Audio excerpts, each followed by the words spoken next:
और डे या जब भी सत्संग करता हूं अपने मन को सुनाता हूं, ऐ मन आज तेरा सत्संग नहीं हुआ है।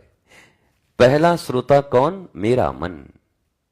पहली मंथरा कौन? मैं और मेरा मन, मंथरा नंबर 1। तो श्रोता भी कौन हो सकता है?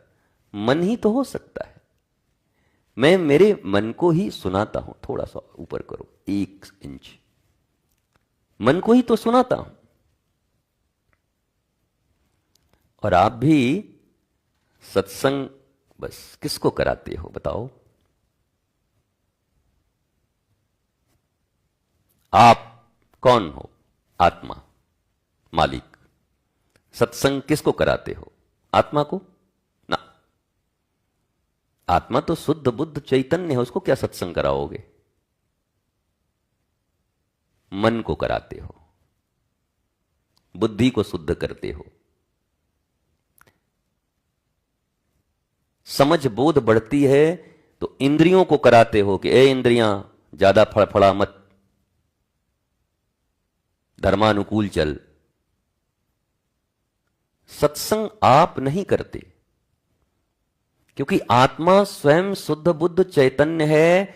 नहीं तो बाबा गोस्वामी तुलसीदास जी गलत साबित हो जाएंगे। ईश्वर अंश जीव अविनाशी। ये जीव कौन है? अविनाशी है, चैतन, अमल। अब मल है ही नहीं तो किसको धो रहे हो भाई? कपड़ा एकदम चकाचक साफ है और कोई साबुन लगा के पटके जा रहा है, बोला पागल हो गया क्या? क्या कर रहा है? बोला धो रहा था। बोले इसमें तो कोई दाग ही नहीं है, क्यों धो रहे हो? तो ईश्वर अंश जीव अविनाशी चेतन, ये तो ऑलरेडी चेतन है, चिद शक्ति से भरा हुआ है, ज्ञान शक्ति। अमल, मल हो ही नहीं सकता। सहज, जटिल नहीं है, टेढ़ा नहीं है, कुबड़ा नहीं है, सुख राशि। तो सत्संग किसको करा रहे हो? जो ईश्वर का अंश है। और ईश्वर कौन है? सच्चिदानंद। तो उसका अंश कौन होगा? सच्चिदानंद। मिश्री का अंश क्या होगा? नमक। नहीं नहीं, इतना बड़ा मिश्री का गोला हो और उसको छोटा तोड़ दें तो छोटा हो गया ना, नमक हो जाएगा बेचारा, वो नमक हो जाएगा ना। क्यों? नमक हो जाना चाहिए, छोटा है, इतना छोटा टुकड़ा है। अरे गुरुजी कैसी बात करते हैं, है तो मिश्री का ही टुकड़ा है। शेर का बेटा शेर ही तो होगा। अच्छा, बड़े ज्ञानी हो जी। शेर का शेर ही होगा, सांप का सांप ही होगा, कुकुर का कुकुर ही होगा, आम का आम ही होगा। फिर ईश्वर अंश जीव अविनाशी चेतन अमल सहज सुख राशि। फिर यह सत्संग किसके लिए? प्रश्न है, किसके लिए इतना सत्संग? यह सत्संग मन के लिए हो रहा है।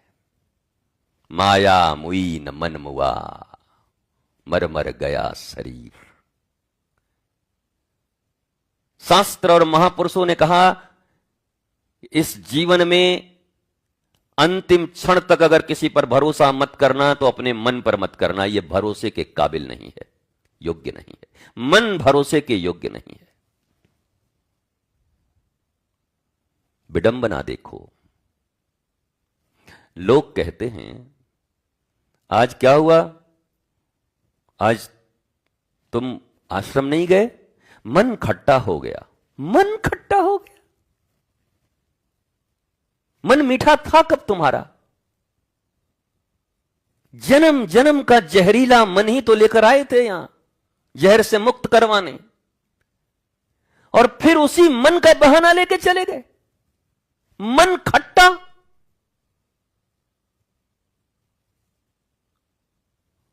मन तो तुम्हारा जहर था, धो धो के खट्टा तक लाया था मैं। शास्त्र और गुरु धो धो के खट्टा तक लाए थे, अब धीरे धीरे रसगुल्ला भी बनाने वाले थे, लेकिन खट्टा ही लेके भाग गए। खट्टा हो गया, मन खट्टा हो गया। बेटा जहर था, एंटी वेनम लगती, करेत सांप था तुम्हारा मन। अब तो खट्टा ही है, कम से कम जहरीला नहीं है।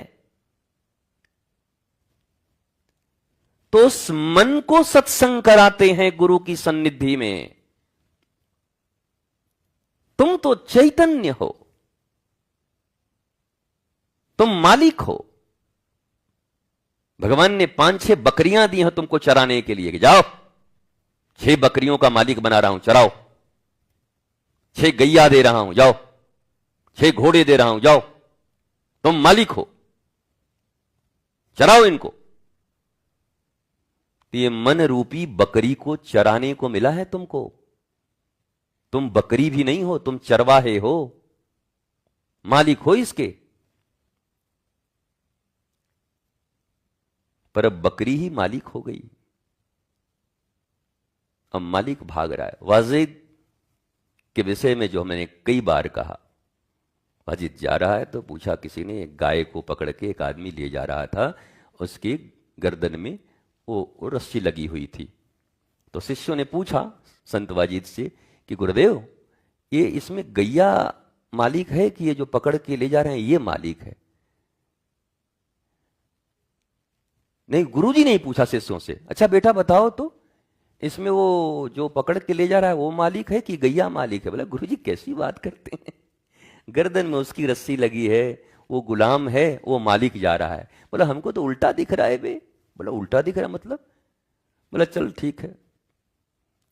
अचानक वाजिद गए, एक छोटी सी कुछ उनके हाथ में धारदार चीज थी, धीरे से गए, वो ले जा रहे थे गैया को खरीद के। नहीं, जाके उसके रस्सी को काटा और गैया भागी, और भागी तो ये आदमी पीछे भागा है हो। तो अब पूछा गुरुदेव ने कि अब बता मालिक कौन और गुलाम कौन? गैया तो अपना जा रही है, काय पीछे भाग रहा है? अरे गैया तो रस्सी से बंध के जा रही थी, बिना रस्सी का बंध के जा रहा है, इसमें कौन सी रस्सी है? ये तो रस्सी लगा के गाय को खींच के ले जा रहा था, पर गाय देखो बिना रस्सी के इसको पीछे दौड़वा रही है। असली मालिक कौन है? हां गुरुदेव। बोला माया की रस्सी इसके पीछे लगी हुई है। मेरी गाय अभी भी 10,000 में खरीद के ले जा रहा हूं, चली गई तो 10,000 का नुकसान हो जाएगा। बेतहासा दौड़ रहा है, नाली दौड़ रही गैया तो ये भी नाली में गिर के दौड़ रहा है, कांटे में भी दौड़ जा रहा है कि आज गाय बचे कैसे भी। गाय नहीं दिख रहा, सीधा रुपया दिख रहा है उसको। मालिक कौन? तो तुम तो चेतना हो, तुम्हें रोज इस मन को सत्संग कराना है। पर कितनी दुर्भिक्ष स्थिति है, मन को मालिक बना लिया और मन ही निर्णय कर रहा है कि सत्संग जाऊंगा कि नहीं जाऊंगा, सुनूंगा कि नहीं सुनूंगा। और यह बात तो गुरुजी ठीक नहीं बोल रहे हैं, यह बात तो हमारे ही तरफ इशारा कर रहे हैं लग रहा है। हां, यह तो मेरे को ही लक्ष्य करके बोल रहे हैं। कमाल है। जिस मन को सत्संग कराने लाए थे वो मन कब मालिक बन बैठा पता नहीं चला। अब तो हो गया सत्संग, अब खटसंग हो रहा है। बैठे जरूर सत्संग में हो, पर हो खटसंग रहा है।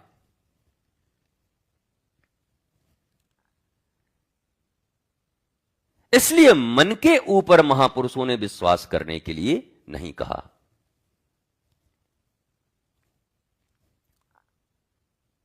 पर हमारे सारे निर्णय मन के अनुरूप होते हैं।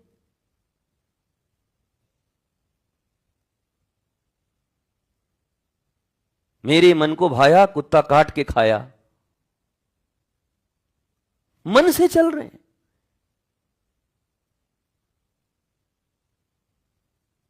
और ये मन जन्म जन्म का गंदा,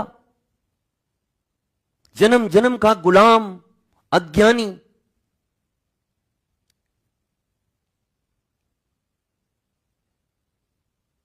इस मन को जब कोई बिगड़े हुए घोड़े को सुधारेगा तो घोड़ा को अच्छा लगता है क्या? बोलो, ठीक लगेगा? नहीं लगेगा। कोई हिंसक जीव चला आ रहा है, उसको बांध दो तो उसको अच्छा लगेगा? पिंजड़े में उसको अच्छा लगता है? एक बार खोल के देखो, करके खा जाएगा तुरंत। ये मन हिंसक ही है और तुम्हारे लिए हिंसा करता है, तुम्हारे ऊपर हिंसा करता है ये। और इसको साधने का डंडा